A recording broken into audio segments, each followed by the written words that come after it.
Okay, guys, we'll get to the scoreboard in just 1 second.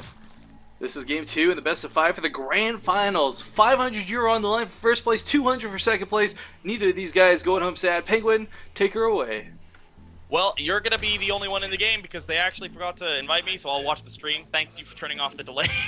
Oh, okay. In the top right spawn location, we have none other than the Blue Zerg player, Team Liquid.Snute. Oh, I didn't realize they didn't invite you. Should I don't know. No, it's fine. No, it's fine. It's fine. You get casting like this, or should I solo it? Yeah, or yeah, just it's fine. It's fine. Okay, cool. Sorry, awkward start to this game, guys. His opponent in the lower left.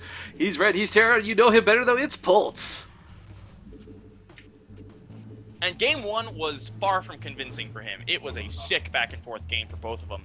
And if we get to see 2 more games like that, first of all, I'll be very hungry by the end of that. And second of all, that'll be sick. Yeah, I mean, it's... I used the word determination that game, and I think it best describes how Snoop played, because every battle, every Widowmine hit, I mean, it slowly went from being so heavily in his favor to, over the course of almost 15 minutes, just getting beaten back slowly, a little bit methodically, chipping away was Polt at Snoot's armor, and finally it broke. Yeah, I mean, really well played by both players. I mean, Snoop played really well to hold on for so long, to get himself a nice lead at the beginning, and then to hold on so long afterwards. But as you said, Polt methodically dismantling him one step at a time. Really, you know, if there's ever a game to use the example of Widowmines being pretty good, I think that's one of them, though. The minefield was spread out so perfectly. I can't get over that because so many Terran players, even the top-notch ones, in a panic situation, they'll just burrow everything. They don't want to spread it out. They got to do it. That's a great example of a game because it not only shows how you're supposed to use Widowmines as the Terran, but it also shows how you can use Widowmines against the Terran as the Zerg. So much Snoop splash played damage that so game. well. I wish I could show you guys like some sort of graph because you'd see the friendly fire damage go like this. As soon as all the Widowmines started going off. But one thing I'm a little curious about, I don't want to critique Polt's playstyle. He's one of the best Terran I've ever had the personal pleasure of casting, so it's hard for me to criticize him, but one thing I've seen MMA do that I'd love to see Snoop do is start incorporating a couple siege tanks. I'm not talking a lot, I'm not talking more than 2, but like just a couple to go coupled with this army, because as we saw, a lot of the Banelings, the greatest thing about Banelings is even if they die, they still do damage, and so many of those Widowmines were constantly being taken out by the suicidal Banelings. If you had a couple tanks matched with that, yeah, it's going to cost you a little more, but you're also going to have secured, I guess, renewable resources, if that makes sense, versus Banelings. Definitely. I mean, sorry, there's so much noise around me that it's kind of hard to concentrate. Everyone having a good time? Yeah, pretty much. So basically, I think you 100% should play-by-play this game, just so we're clear. So since I'm not in there.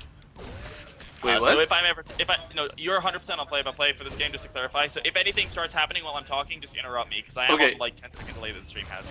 Yeah, that's awkward. Yeah, sorry about the awkwardness, guys. I am not in the game, but I have the stream, so it's all good. Meanwhile, of course, we do have this Reaper doing a little bit of harassment, but I'm really interested to see what Snoot does. There is a build that is sort of called the Snoot build. I don't know if that's the official name, but like in our team, we call it the Snoot build, and it's a 1-1 roach timing, and it's really good on this map. Because it's a small map, it's a hard map to get a third on, and it's a 2-base 1-1 roach speed timing. And it hits around 10 minutes with 30 roaches and is really hard to hold, especially if the opponent opens Widowmines, because you can bait out the Widowmines, and it's just really, like, overall, I would love to see that happen. Well, of course, Roach is so very nice against Widowmines, because they're like one of the few units in the game that don't get one-shot by them. Yeah, they will, like, if you have 2 roaches and 2 Widowmines, the 2 Widowmines will kill both of the roaches because of the splash. Yeah. But 1 roach versus 1 Widowmine, the roach will survive barely. Game paused. Oh. One thing we've seen in the past too, just while we're paused, one thing that's kind of cool is like I love watching people do the roach, like the roach time you talk about, but a little bit delayed because they'll throw in burrow with it just specifically to start dancing with those Widowmines. Because of course you burrow that roach, it heals up so quickly. And not only that, but if you burrow it, it only takes the splash damage. It doesn't take the hit. Yeah, it's very nice, very nice to have, but. Polt's not sure what we're possibly probably is adjusting or accounting for some sort of lag, some sort of distraction. Of course, when you're playing a high-stakes tournament like this, when there's €500 up for grabs, as an American, you really want to win that money. Yeah, because Polt's American, man. USA, USA. Well, I mean, he's dealing in American currency, living in America. I'm joking. But like, I think the Polt is, I think the pause is because you can hear the Insanity House from America. The party is really raging, you bunch of nerds. But I'm surprised this Reaper's still alive. 2 times he's gotten away with 4 health. And, I don't know, Polt, he's going up behind this with a starport. It's nothing out of the ordinary for an opening, but I am curious if he's going to stick to bio. I've rarely, if ever, seen him go with mech versus Zerg. Yeah, Polt is not the kind of guy who likes to play mech. He is getting a very early start for it. I'm kind of interested to see what he opts to do here. Viking. Classical Viking. Yeah. Same as he did last game. But the Reaper Hellion sort of skirmish going on here, Snute being very intelligent, targeting the Hellions instead of the Reapers, because of course you don't know, the Reapers, they're only here to soak the damage so that they can heal. Exactly, and a lot of Zergs have had trouble with that in the past, but it's something that we've learned in HOTS. You go for the Hellions every time. Ooh. Like maybe you can focus a Reaper if the Terran miscontrols, but if it's Polt, you can assume he won't. Yeah, something to point out, a couple Zerglings managed to sneak into the base behind all this and did pick off a couple SCVs. Not bad. That's actually pretty good. It also gets a full scout, which is very important. Ooh, another SCV goes down, but the Overlord's now starting to get cleaned up. Alright, so the Roach Warren and the double Evo Chamber starting now, along with double gas. I am 99.99999% sure this is going to be a 10-minute Roach push. So the Snute build, the fabled Snute build? Yes. Well, it'd be cool if we could make it happen, but Polt's done what he needs to do. He's got the wall off there at the front. These Hellions trying, emphasis on trying to poke in here. Yeah, indeed they are. The wall up is complete. 3 queens, 2 evos, and of course one of the queens has transfused, so this is not going to be easy to break through. You do have a lot of DPS on queens, even with only Hellions, if you get 6 out plus Reapers, but actually that's the only transfuse. You gotta be careful now. Trying to go for that full wall off there does force the cancel on the Evolution Chamber, taking a little bit too much damage. These queens, they really want to poke out, but it's very difficult for Snute to engage on this. But here come those roaches you were so fondly talking about. We got the 1-1 timing as well, plus speed. And currently Snute actually taking a ninja third base. I love his choice to do this. This is really cool. This push is not all in, but it is a semi all in. You have to do damage, otherwise you're probably going to be too far behind to recover. But it's not a super all in, and you can see that he's only showing 5 of his roaches right now. Like, he's bringing a few more, but yeah, he's only showing 5. So this is like 5 roaches is totally standard. Grabbing a 4th behind this too. I mean, he is looking so good. Snute is playing this so cool right now, Penguin. Calm-headed, doesn't really care. There's a bunker coming up at home. There's some widow mines. He's gonna have trouble breaking this. Like, he's not gonna cause much damage with this.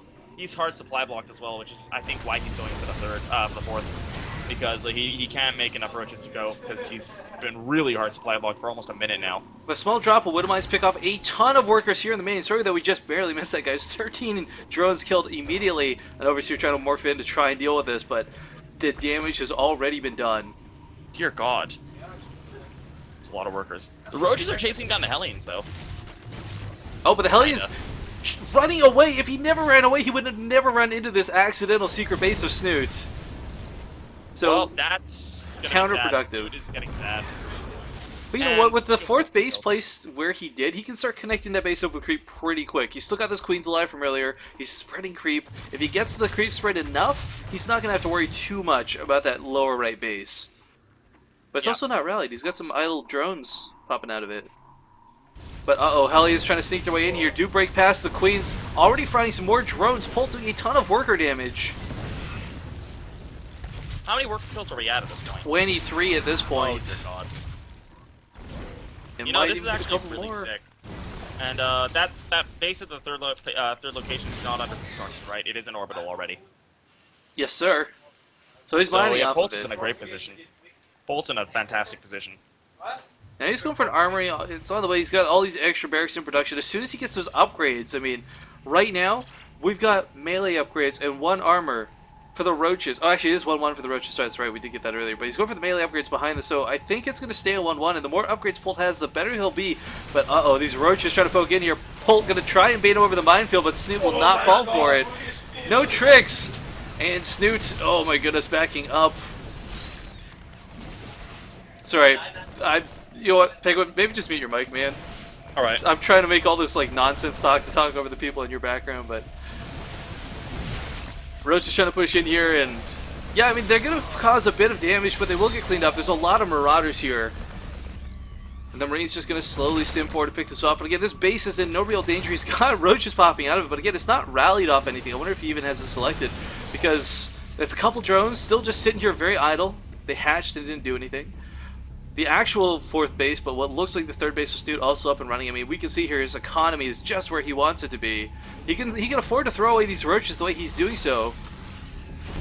A couple SUVs gonna get picked off, but of course he will be cleaned up by these marauders. Wood mines here are a big threat as well, so he can't really run or chase. And some slow lings, metabolic boost, you know, 14 minutes in the game, pretty standard timing. wait. Kappa.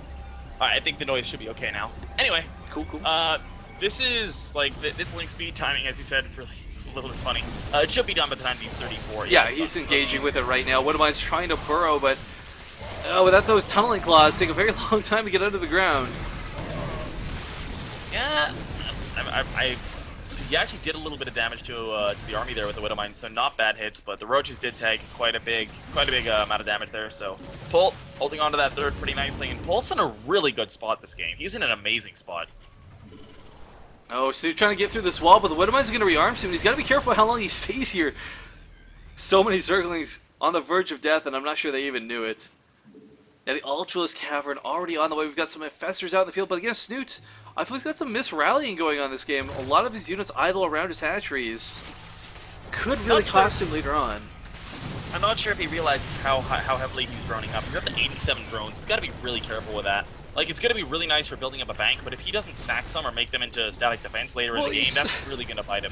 He's got 4 idle ones now. This hatchery in the lower right corner of the base is not rallied onto the mineral, so every drone he makes is not going anywhere. There we go. Finally! They've been idle for like 5 minutes at this point. Well, you know, this has been a really stressful game. Oh, really big drop in the main. Drop in the main. Yeah. So I got so distracted by the idle drones.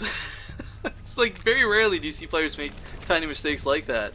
But Chitin is playing on the way, and unfortunately that drop also did scout the Ultros Cavern, so he knows the tech swap's here. Are we going to see some barracks swap over to Tech Labs?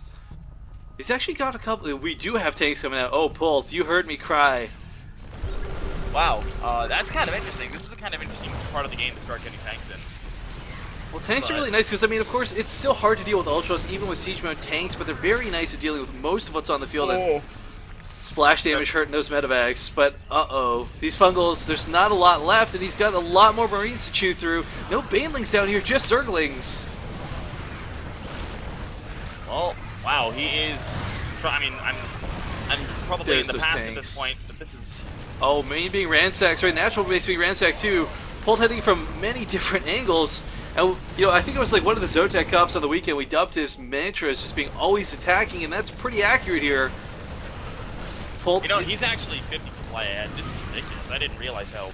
Not one-sided, but. He doesn't have banelings. That's the big problem for all of this. Snute is trying to win this with just zerglings, and he's not going to do it. Yes, he's going to take out these tanks. Might push a couple of units here with the Ultralisk, but the main is still under attack. The natural, all those Ultras that wanted to reinforce are dead at this point. He's got one single Ultra and a handful of lings and 3 roaches.